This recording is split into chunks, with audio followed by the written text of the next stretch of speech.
We are back with the absolutely awesome, bold, courageous Katy Ennis-Hargreaves. Hello. Hello. Hello. We had a nice chat on Monday, didn't we? We did. We had a lovely chat. Can't remember a word I said, but it was lovely. Don't you think this is a bit like Blue Peter? Here's one I made earlier. Exactly like that. We like the prep. The listeners aren't stupid. They know I just record the same thing and just split it over the week. They know. You know, don't you, listeners? You do. Put up with my nonsense for far too long. So we were talking about finding your voice, I guess, which is a potential bullshit bingo. You know, leaning into your spirit. Being authentic. Be authentic. Be yourself. No dancing on TikTok. Being a woman, you know, being bold, having the courage to be ourselves, which, you know, you'd think would be easy, but it's not easy, is it? Having the confidence to say, do you know what? I'm Ace, and this is who I am, and this is how I'm going to present myself to the world. It's bloody hard work. It is, yeah. It's easy because it all naturally just falls into place, but it's difficult because you've been so used, well, certainly in my case, you've been so used to watering yourself down and tiptoeing and trying to conform a little bit. And then you just kind of, well, you get to my age and you're like, nah, not doing that anymore. Yeah, it's hard to quieten the voices sometimes. Everybody's always got an opinion. Everybody loves to cast an opinion. So when they're casting an opinion at you, it's kind of difficult sometimes when it's not so yeah, but you know great. what? The thing, and for me, it's like dressing the way I've always wanted to, and in sort of quite voluminous shapes and quite bold things. What I'm finding is you do get a little bit of people sort of looking you up and down and chuckling, certainly in the small town where I am, which is fine. I don't think they do it maliciously. I think they're just curious because I do stand out now. And I quite enjoy I quite like that I dress differently. But most people love it. And it's a talking point. So I opened the door to the postie the other morning and they were clearly busy because the girl who normally comes to the door was in the van and she had a colleague with her. And she immediately went, "Oh, I love your trainers. Where are they from? Can I take a picture?" She immediately took a picture. And they were delivering something else to me. And I said, "Well, thank you for delivering the parcel. It might be free. I get a lot of free stuff. I'm a journalist." "It's not shopping," I shouted at a friend in the van. And she went, "I don't believe you." Knows you're kind. But it's just, it opens up conversations, doesn't it? The amount of times. There used to be a dog walker near me. And I remember he was like, "I just wanted to say, I absolutely love those knee boots you had on." And I thought, oh, in a kinky fashion. And it wasn't at all. It was just, I had these lilac metallic knee boots. It was like, they were mega, they were. And then I had nights out where I've been out in something insane. Again, I think it might have been knee boots. And I've had like 3 of the local landlords in them because I'm like, oh, well, so-and-so at that pub tried them on. You can have a go. Brilliant. So I've got pictures of them all like trying them on. You and haven't stuff got big it's just feet, fun. have you? No, 7. They were 7. squidging the way into them. Because when I found that, not so much anymore because I tend to wear lots of men's shoes these days because I can't wear heels anymore, sadly, which would just do your head in, I know. But when I used to wear heels and I told men, certainly in the pub, I'm a size 9, they'd all go, "Oh, they feel a little bit, a little bit threatened." No, or not impressed. Threatened. No, and then as the drinks flowed, I'd say, does any gentleman want to try on my heels? And they'd line up. They all said yes. They all said yes, and they all did a little walk back and forth with their hands on the hips. They were so proud of themselves. It's so cute. Everybody so voguing. Cute. So everybody wants to vogue. I think so. Why not? It's good fun wearing heels. I can't wear them now because I'm a little... Like I call him Bernie. I've decided to give my herniated disc a name. I called him Bernie. Bernie the Hernie. Bernie the Hernie, that makes entire sense. Well, if you don't think of it in your head as this poor little thing that caused you pain for so long, instead just sort of like a little shriveled up shrew. "I've retracted now. I'm no longer pressing on your nerves, Katy." "Oh, thanks, Bernie. Don't do that again." It's far more joyful. Yeah, exactly. Now and again. You sort of like, oh, what are you doing, Bernie? "No, all right, okay." Bad Bernie. Bad boy, get back in. That sounded kinky. Where did that took a tangent, didn't it? Well, I think we're just getting to know each other, aren't we, love? The professionalism is wearing off in my case. There's no such thing as professionalism. Okay, so we've got some questions to ask you, plus a very, very cheeky question, which had Malika Favre, our previous week guest, laughing her head off. I will message her and let her know I'm going to kill her. She's actually, you should, if you haven't listened to it, you should, because she makes a bit of a confession as well. So, but we'll come on to that. What's a trend you're secretly over, but everyone else seems to love? I mean, I have a huge disdain for crocs, which has been an ongoing thing. So much so, I am sent croc bait on a weekly basis on social media now. Cannot stand them. Sticking stuff on them does not make them any prettier. Does not make them acceptable. Pretty colours, again, no. Somebody said, like, look, I've got some on and I've like made them boldism. That does not make that acceptable. I love Crocs. And I did know you had something on the other day when I messaged you saying, when you had a back flare up, I was like, is this a croc in the following picture? Because you'll probably find that's what's responsible for Bernie's return. No. Don't water it down. You said, is that a croc? And then I'm pretty sure there was an emoji that was like confused. A vomit one probably or something. Yeah. I was disappointed. I said, listen, girl, I'm in the cool club. This is what all the cool kids wear. It was, for the purpose of the listeners, it was Birkenstock maples in a beautiful sort of, like a tan, not a tan, like a, what's the kind of taupe? Like a nice taupe colour. I mean, you can try and talk it up. It was looking a little close to a croc for me, but Birkenstocks are acceptable. I do. So yeah, the croc hatred I am renowned for. But now I literally have people I worked with 15 years ago who will send me pictures of crocs. No words. No, how are you doing? People just send me croc bait all the time. You've encouraged me. I'm going to do exactly the same. Do hate crocs, and I also hate the clean. I kind of hate the clean girl or the clean aesthetic. You know, we've done minimalism and there's kind of beigeism going around at the moment, but the high street is awash with black and beige. Colour is not a thing at the moment, and I just think the world needs colour. So I am so over everybody looking the same at the moment. Well, I'm really getting into beige because I went and saw one of these colour consultants who told me that I was a winter. And then yes. I can't wear warm colours. And then part of my pivot.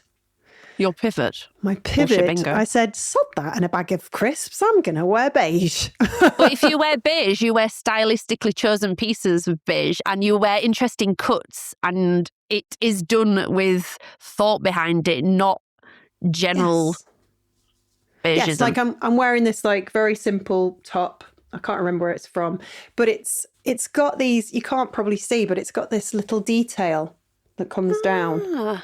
And that's what you do, you see. I learned this from the stylist I worked with last year. She said, just if you're going to pick basics, pick something that's got something a little bit different about it. So not just a plain... and then it's no longer basic. And I don't want to be a basic bitch. You ain't a basic bitch. Absolutely. What is the smallest thing that instantly improves your work day? It's always a tough one. The smallest one is, and this is going to sound really basic, but my brain tends to go in many different directions at once, and no 2 days are my same. So I can't actually have a very good structure or routine. So I had a business coach for a while who was like, we'll develop these on and off days for you, and Wednesdays will be this kind of day and Thursdays will be this kind of day. And it just doesn't work for me. Whichever way the wind blows is the way the work happens. Some days it's very writing, some days it's creative, some days I can't do any of that for shit. But what I do is switch everything else off. So my phone is I have no notifications on my phone. I have, it's always on Do Not Disturb. Everybody goes mad that they can never get hold of me because they ring and it rings out, and my emails go off for large portions of the day as well. So I can just do one task at a time.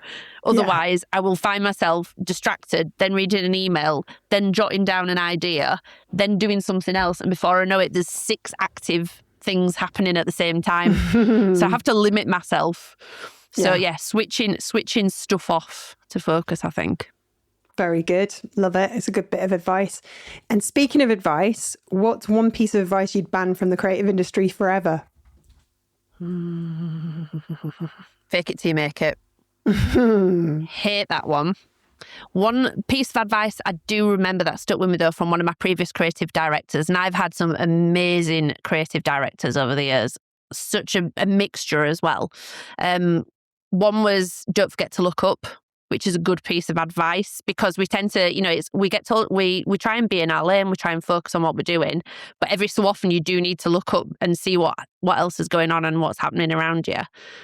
If not just to calm yourself or just to try and realise you're not alone, everybody else is in the same boat. So very much at the moment, creative industry is a bit rocky at the moment.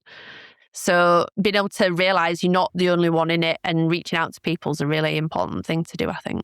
Oh, 100%. And it's why you exist. Well, it's why you do what you do, because then you're not feeling so alone, and all the people that come to Wilson's feel the same way. Ooh, I like this question. Who's your creative hero, past or present, and what have they taught you without even knowing it? So there's many designers who I love, but I do love, and this is going to sound really basic, I'm sure, I do love Vivienne Westwood for the pure activism.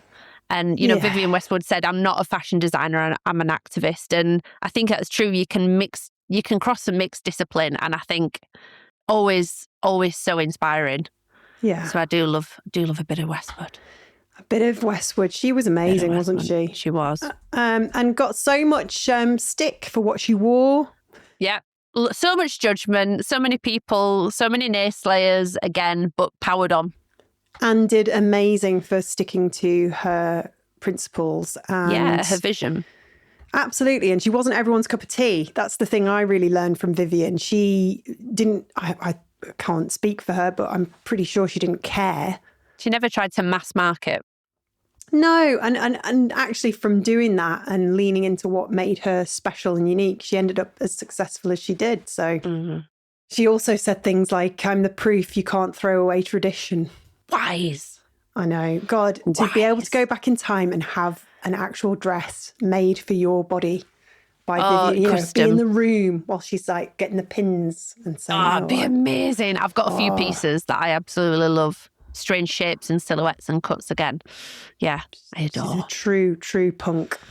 God love her. Definitely. And we're going to go on to a very devious and fun question from Malika Favre. And she says, Katy, what was the last thing you stole? Which I am going to message her about and tell her off for setting me up with this one. Because, the last thing I stole, I mean, it's a kind of practical thing. Since we've moved house, I have taken delivery of a couple of things where I have somehow been fortunate enough to receive more than one. So I did order some very cute pink, obviously, boldism, table and chairs for outside in the garden, and 4 chairs rocked up, not 2, to which I did not let them know about that. So they're helpful. So I think that's God's way of getting guests to come round. And then there may have also been an incident involving a very large retailer where I took delivery of some fancy lighting for the garden, and seemingly seemed to have sent it to me twice. And I haven't necessarily sent the other one back yet. Okay. So yeah, there you go. Indirect you might shoplifting. do though. You did tell me you are actually going to send them back. Yeah, I will send it back. The chairs too. But I love how God's up there and he's like, okay, so we've got an earthquake happening over here. We've got to make sure minimal damage. She needs some more pink chairs. Oh, she's got 2 more pink chairs. Yeah, well, I'll allow this. Yeah, she's a good egg, that one. There's got to be balance in the world somewhere, isn't there? For everything else that's going on. I always used to wonder how Superman could handle everything. He'd stop Lois Lane from falling in, spoiler alert, falling into the crevice that opened up in the earthquake. That was trauma for me as a kid. Lois Lane, my hero, dying.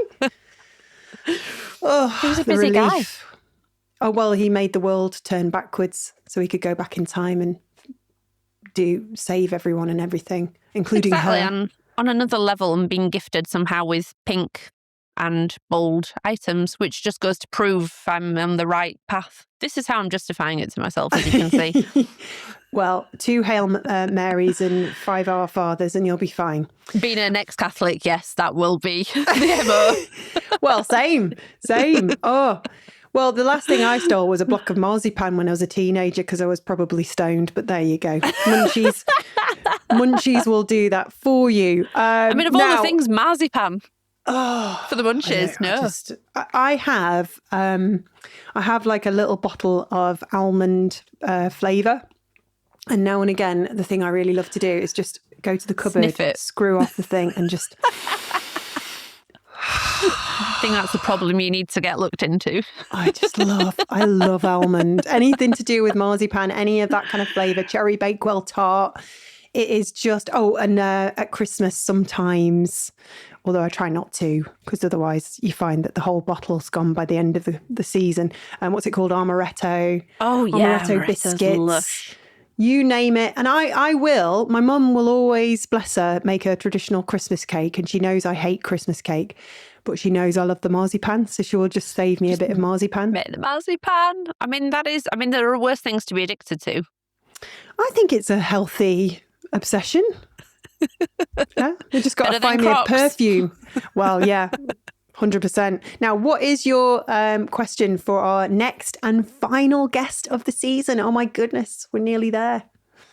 My next question, am I allowed to say who it is or not? No. You can, yeah. I'm pretty sure Rob's not going to let me down. It's Rob Draper. I think my question for Rob was, what is the biggest industry advice bullshit you've been given? Ooh. Let's get him spitting that out. I reckon he'll give us a really good answer to that if I know Rob. There's plenty of it going around, so I want to know. There is. And you know what? It's why this conversation was so refreshing and why I'm so glad you're now, without being cheesy, in my life. And I hope that we stay in touch and I can come to the next Wilson's Republic and we can just... hang out more because you're amazing. Absolutely. I hope, that everything continues to go so brilliantly for you. And honestly, I say this from the bottom of my heart. Thank you for inspiring me and helping me get to this next chapter of my life because you played such a big part. Thank you, hon. Oh, don't make me cry. Thank you. Thanks for coming on the show. And thank you for having me. Thanks again to Adobe Acrobat for sponsoring this episode. If you want to explore PDF spaces and see how Adobe is rethinking the way we organise, understand and collaborate around information, head to the link in the show notes. Your future overwhelmed brain will probably thank you.